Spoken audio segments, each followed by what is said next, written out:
দর্শক, হামের আরো খবর জানাতে এবার ময়মনসিংহ থেকে যুক্ত হচ্ছেন সহকর্মী কাজী মোহাম্মদ মোস্তফা।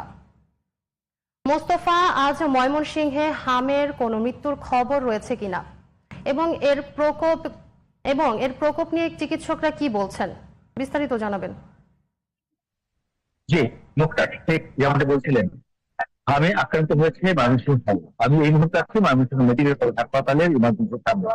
আমার ময়মনসিংহ মেডিকেল কলেজ হাসপাতালে হাম আইসোলেশন ওয়ার্ডে এই মুহূর্তে চিকিৎসাধীন রয়েছে 95 জন। হামে আক্রান্ত হয়ে মারা গেছে গত 24 ঘন্টায় একজন, আর ডাক্তাররা সর্বোচ্চ চেষ্টা করে যাচ্ছে চিকিৎসা সেবা দেওয়ার জন্য। আর আপনাকে আরেকটি কথা জানিয়ে রাখি, ময়মনসিংহ সিভিল সার্জন অফিসের তথ্য মতে যে টিকার কথা বলা হয়েছে, টিকা 100% ওপরে টিকাদান সম্পন্ন হয়েছে, কিন্তু গত বছরের টিকাদান না দেয়া এবং টিকাদান সম্পন্ন নিয়ে কিছু ভুল ভ্রান্তি রয়েছে, ভ্রান্ত ধারণা রয়েছে মানুষের মধ্যে। এই টিকা সম্পূর্ণ হয়নি। এখানে যারা যে সমস্ত রোগীরা ভর্তি হয়েছে তাদের 80% ওপরে তাদের কেউ টিকা দেয়নি এবং কেউ কেউ এক ডোজ টিকা দিয়েছে, টিকার ডোজ সম্পন্ন করেনি। ডাক্তাররা বলছে সচেতনতা না বাড়লে হাম থেকে পরিত্রাণ পাওয়া যাবে না। প্রতিদিনই হামে রোগীরা ভর্তি হচ্ছে এবং চিকিৎসা সেবা নেওয়ার জন্য ময়মনসিংহ মেডিকেল কলেজ হাসপাতালে ভিড় করছে। এদিকে ডেঙ্গুতেও আক্রান্ত হয়ে গত 24 ঘন্টায় একজনের মৃত্যু হয়েছে ময়মনসিংহ মেডিকেল কলেজ হাসপাতালে। এই বছর ডেঙ্গুতে 121 জন ভর্তি হয়েছিল, এর মধ্যে 8 জন চিকিৎসাধীন রয়েছে, 4 জনের মৃত্যু হয়েছে।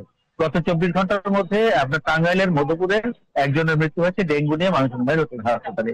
এই হাসপাতালটিতে 1000 সদর হাসপাতালটিতে ময়মনসিংহের বিভাগের 4 জেলা সহ টাঙ্গাইল, কিশোরগঞ্জ, গাজীপুর, গাইবান্ধা, রংপুর, লালমনিরহাটে রোগীরাও সেবা নিতে আসে। ডাক্তাররা সর্বোচ্চ সেবা চিকিৎসা দেওয়ার জন্য চেষ্টা করে যাচ্ছে।